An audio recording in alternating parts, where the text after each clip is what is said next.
Hello students, welcome back. This is the video of class 8 science, and as you know we are studying chapter 2.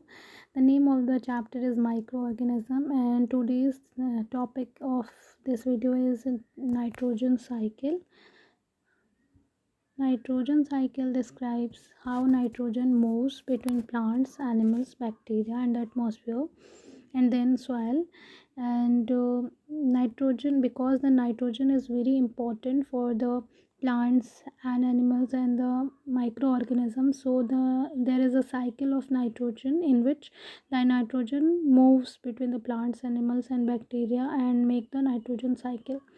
Why the nitrogen important for the life? Because plants and animals couldn't live without nitrogen. Plants and animals without nitrogen के बिना नहीं रह सकते हैं, क्योंकि nitrogen जो है वो एक इम्पॉर्टेंट पार्ट है हमारी सेल्स का। एंड जैसे कि हमारी सेल में जो अमीनो एसिड होता है, प्रोटीन होता है एंड डीएनए होता है, उसमें नाइट्रोजन पाया जाता है और ये सारी चीज़ें जो है बिना नाइट्रोजन के नहीं बन सकती हैं। एंड क्लोरोफिल, जो प्लांट्स में क्लोरोफिल होता है उसमें भी नाइट्रोजन प्रेजेंट होता है। So that's why the nitrogen is very important and the plants and animals need to take it.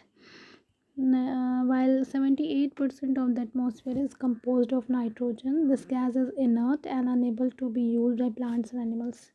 आपको पता है एटमॉस्फेयर में अबाउट 78% नाइट्रोजन होती है, लेकिन ये जो नाइट्रोजन गैस है ये इनर्ट होती है, इनर्ट होती है, और इस क्यों इनर्ट होने की वजह से प्लांट्स एंड एनिमल्स को डायरेक्टली यूज़ नहीं कर सकते हैं.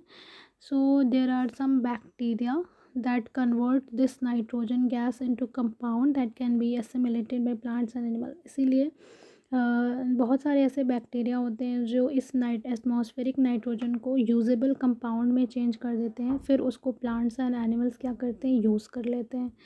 सो नाइट्रोजन के अलग अलग स्टेट्स होते हैं, जैसे कि एक तो आपका एटमॉस्फेरिक नाइट्रोजन है, नाइट्रोजन गैस N2, जिसको plants and animals directly use नहीं कर सकते हैं. लेकिन जो दूसरे नाइट्रोजन के स्टेट्स एंड फॉर्म्स होते हैं उसको प्लांट्स एंड एनिमल्स यूज़ कर लेते हैं, जैसे कि nitrate, nitrite and ammonium. These form of nitrogen can be used by the plants and animals.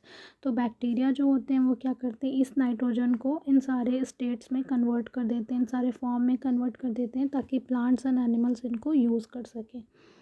So nitrogen cycle में बेसिकली जो बैक्टीरिया होते हैं बहुत सारे वो इन्वॉल्व होते हैं और वो नाइट्रोजन को चेंज करते रहते हैं एक फॉर्म से दूसरे फॉर्म में. एंड नाइट्रोजन साइकिल में आपको यही पढ़ना है कि कैसे नाइट्रोजन एक फॉर्म से दूसरे फॉर्म में चेंज होती है और अवेलेबल होती है प्लांट्स एंड एनिमल्स के लिए. तो एटमॉस्फेरिक, सबसे पहले जो एटमॉस्फेरिक नाइट्रोजन है वो उसको फिक्स किया जाता है. एंड फिक्स करने में क्या होता है, it changes into ammonium, and ammonium को फिर से नाइट्राइट्स में चेंज किया जाता है, नाइट्रेट में चेंज किया जाता है. अमोनियम नाइट्राइट, नाइट्रेट, ये सारे फॉर्म जो है नाइट्रोजन की ये प्लांट्स यूज़ कर लेते हैं. प्लांट्स बॉडी में नाइट्रोजन आ जाता है, फिर प्लांट्स को एनिमल खाकर नाइट्रोजन प्राप्त कर लेते हैं. ठीक है. और जब ये प्लांट्स एंड एनिमल्स मरते हैं तो जो डीनाइट्रीफाइंग बैक्टीरिया होते हैं, अमोनीफाइंग बैक्टीरिया होते हैं, वो उसको वापस से एटमॉस्फेरिक नाइट्रोजन में चेंज कर देते हैं उन सारे नाइट्रोजनस कंपाउंड को. इस तरीके से नाइट्रोजन की साइकिल चलती रहती है और लगातार जो है नाइट्रोजन वो एटमॉस्फेयर से प्लांट्स एंड एनिमल्स बॉडी में आता है, फिर एनिमल और प्लांट बॉडी से वापस से एटमॉस्फेयर में जाता है और ये सबको कन्वर्जन में बैक्टीरिया रिस्पॉन्सिबल होते हैं. Processes in the nitrogen cycle. अब हम देखेंगे कि नाइट्रोजन साइकिल में कौन कौन से स्टेप होते हैं. तो सबसे पहला प्रोसेस होता है फिक्सेशन, जिसको बोलते हैं nitrogen fixation. This is the first step in the process of making nitrogen usable by plants.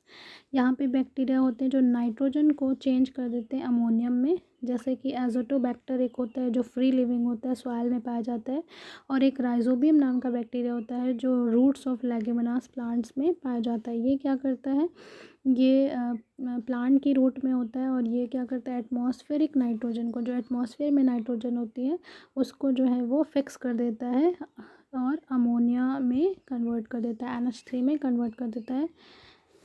Then after the second step is nitrification.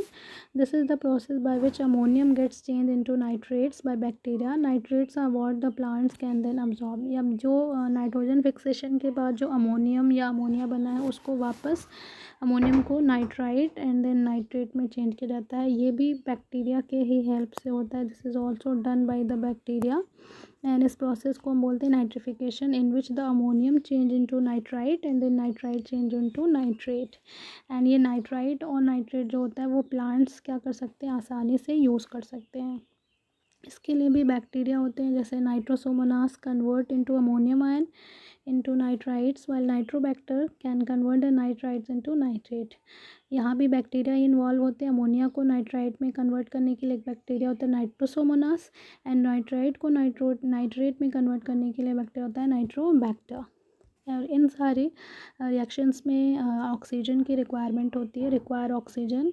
And इसीलिए सॉइल में ऑक्सीजन का लेवल अच्छा होना चाहिए, तभी ये जो अमोनिया है वो नाइट्राइट से नाइट्रेट में कन्वर्ट होगा. Next step is assimilation. Assimilation is the process in which the plants use the nitrite and nitrate to make amino acid, nucleic acid, chlorophyll. Assimilation इसमें के प्रोसेस में प्लांट्स क्या करते हैं, नाइट्रोजन ऑब्टेन कर लेते हैं in the form of nitrite and nitrate. And इस नाइट्राइट एंड नाइट्रेट को यूज़ कर लेते हैं वो अमीनो एसिड, न्यूक्लिक एसिड और क्लोरोफिल बनाने में. तो एसिमिलेशन का मतलब होता है यूज़ करना नाइट्रोजन को in the body. Next process है अमोनिफिकेशन. अमोनिफिकेशन एक डिकेइंग प्रोसेस है, डिकम्पोजिशन होता है. इसमें प्लांट और एनिमल जब मर जाते हैं तो उनको डिकम्पोजर्स लाइक फंजाई और बैक्टीरिया क्या करते हैं, उनकी बॉडी में जो नाइट्रोजन होता है उसको वापस से अमोनियम में कन्वर्ट कर देते हैं, ताकि अमोनियम में जो नाइट्रोजन है वो वापस से नाइट्रोजन साइकिल में एंटर हो जाए. So the conversion of ammonium into conversion of nitrogenous compound into the ammonium is called ammonification. ठीक है. इसमें क्या होता है, प्लांट्स एंड एनिमल जब मर जाते हैं, डिकम्पोज हो जाते हैं, तो बैक्टीरिया क्या करते हैं, उनकी बॉडी में जो नाइट्रोजनस कंपाउंड होता है उसको अमोनियम में कन्वर्ट कर देते हैं. इसी प्रोसेस को हम क्या बोलते हैं, ammonification. Now the next step is denitrification. इसमें क्या होता है, एक्स्ट्रा नाइट्रोजन जो सॉइल में होती है उसको बैक्टीरिया क्या कर देते हैं, उसको बैक्टीरिया जो है वो डीनाइट्रीफाई कर देते हैं. Means they convert that nitrite and nitrate into atmospheric nitrogen. ठीक है. कुछ सॉइल में रहने वाले बैक्टीरिया होते हैं जैसे स्यूडोमोनास. ये क्या करते हैं, सॉइल में जो एक्स्ट्रा नाइट्राइट एंड नाइट्रेट होती है जिसको प्लांट्स ने यूज़ नहीं किया है उसको वो क्या कर देते हैं, एटमॉस्फेरिक नाइट्रोजन में वापस से चेंज कर देते हैं. And this process is called denitrification. And thus the cycle of nitrogen completes. इस तरीके से नाइट्रोजन की साइकिल जो है वो कंप्लीट हो जाती है. सबसे पहले एटमॉस्फेयर की नाइट्रोजन जो है वो फिक्स कर दी जाती है, अमोनियम में कन्वर्ट कर दी जाती है बाय द बैक्टीरिया. अमोनियम को नाइट्राइट में देन नाइट्रेट में कन्वर्ट किया जाता है. इसको प्लांट यूज़ कर लेते हैं, एसिमिलेट कर लेते हैं. प्लांट से एनिमल बॉडी में चला जाता है क्योंकि एनिमल्स प्लांट को खाते हैं. और ये जब दोनों मर जाते हैं तो डीकम्पोजर अमोनिया में वापस कन्वर्ट कर देते हैं. उनकी बॉडी में जो भी नाइट्रोजनस कंपाउंड होता है उसको अमोनियम में कन्वर्ट कर देते हैं. और डीनाइट्रीफाइंग बैक्टीरिया होते हैं जो नाइट्राइट एंड नाइट्रेट को वापस एटमॉस्फेरिक नाइट्रोजन में कन्वर्ट कर देते हैं. And that's how the nitrogen get cycle into our ecosystem. And so this is all for this video. Thank you.